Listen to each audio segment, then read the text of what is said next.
ഉരുളക്കിഴങ്ങ് കിട്ടിയിട്ടുണ്ട്. ഞാനൊരു 5 ഉരുളക്കിഴങ്ങും 2 സവാളയും എടുത്തിട്ടുണ്ട്. വലിയ ഉള്ളിയാണ്. ഇപ്പം ഞാൻ എടുത്തിട്ടുണ്ട്. കടുക് വറുക്കാൻ വേണ്ടി കടുക്, പെരുംജീരകമാണ്. പെരുംജീരകം, വെളിച്ചെണ്ണയും കൂടെ ഞാൻ വെച്ചിട്ടുണ്ട്. വെളിച്ചെണ്ണ കടുക് വറുക്കാൻ വേണ്ടിയാണ്. ഉപ്പ്, തേങ്ങ, മഞ്ഞൾപ്പൊടി, മുളക് പൊടി,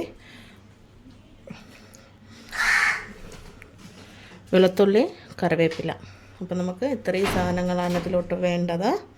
ആദ്യം നമുക്ക് ഇതിലോട്ട് ഉള്ള കൂട്ട് തയ്യാറാക്കാം. നമ്മൾ കൂട്ട് തയ്യാറാക്കാനുള്ള കുറച്ച് തേങ്ങ എടുത്തിട്ടുണ്ട്. വെളുത്തുള്ളി, കറിവേപ്പില, പെരുംജീരകം ഇത്രയും നമ്മൾ ഇതിനകത്ത് ഇട്ട് കൊടുത്തിട്ടുണ്ട്. കുറച്ച് തേങ്ങയും ഞാൻ എടുത്തിട്ടുള്ളൂ. ബാക്കി തേങ്ങ ഇരിപ്പുണ്ട്. നമുക്ക് ആദ്യം ഈ പെരുംജീരകവും വെളുത്തുള്ളിയും അരഞ്ഞ് കിട്ടാൻ പാകത്തിന് നന്നായിട്ടൊന്ന് അരച്ചിട്ട് വരാം. ഇതിലോട്ടൊന്ന് ഇട്ട് കൊടുത്തു. ഇത്രയും നന്നായിട്ട് അരഞ്ഞ് കിട്ടിയിട്ടുണ്ട്. ഇനി ഇതിലോട്ട് ചേർക്കാം. മഞ്ഞൾപ്പൊടി 1/2 ടീസ്പൂണോളം ചേർത്തിട്ടുണ്ട്. മുളക് പൊടി ആവശ്യത്തിന്.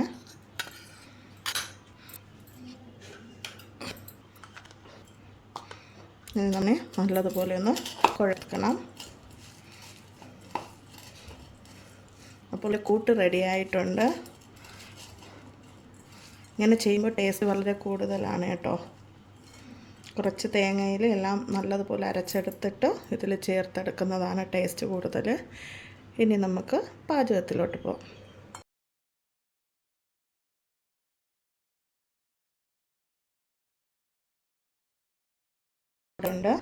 അതിലോട്ട്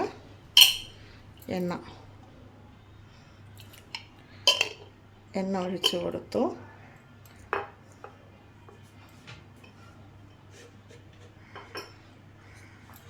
ഇനി കടുക് 1 ടീസ്പൂണോളം കടുകെടുത്ത്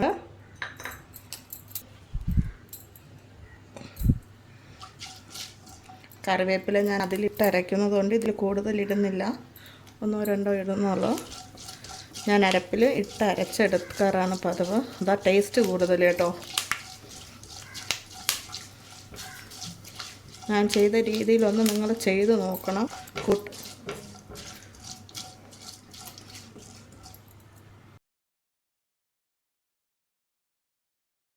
പൊട്ടി വന്നിട്ടുണ്ട്.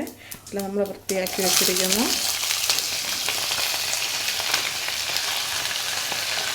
ഉരുളക്കിഴങ്ങ് ഇതിലോട്ട് ഇട്ട് കൊടുക്കുകയാണ്.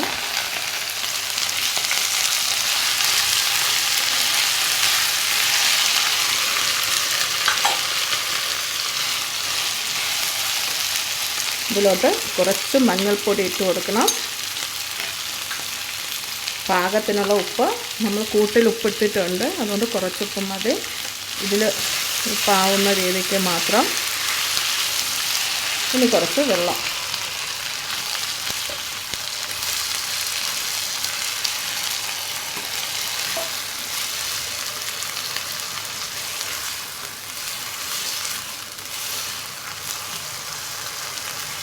നമുക്കിനി ഇതിനെ അടച്ചിട്ടൊന്ന് വേവിച്ചെടുക്കാം.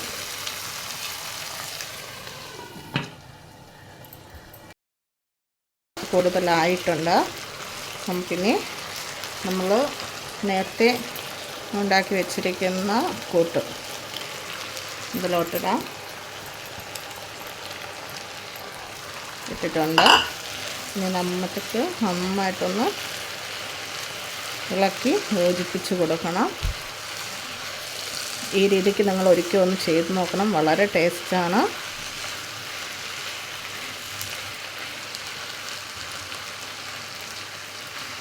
പൊടിച്ച് വെച്ച പെരുംജീരകം അങ്ങനെ പൊടിച്ച് ഒരുപാട് ദിവസം വെച്ചിട്ട് എടുത്ത് കഴിഞ്ഞാൽ അതിൻ്റെ മണമൊക്കെ പോവും.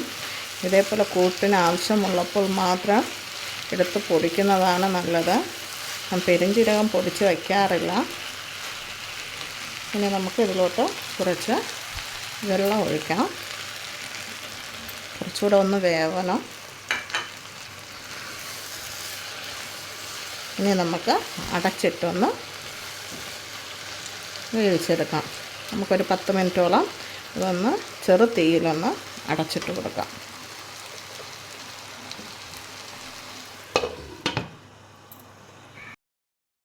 എല്ലാവരും ഒന്ന് സബ്സ്ക്രൈബ് ചെയ്യണം, ഷെയർ ചെയ്യണം, കമൻറ്റ് ചെയ്യണം.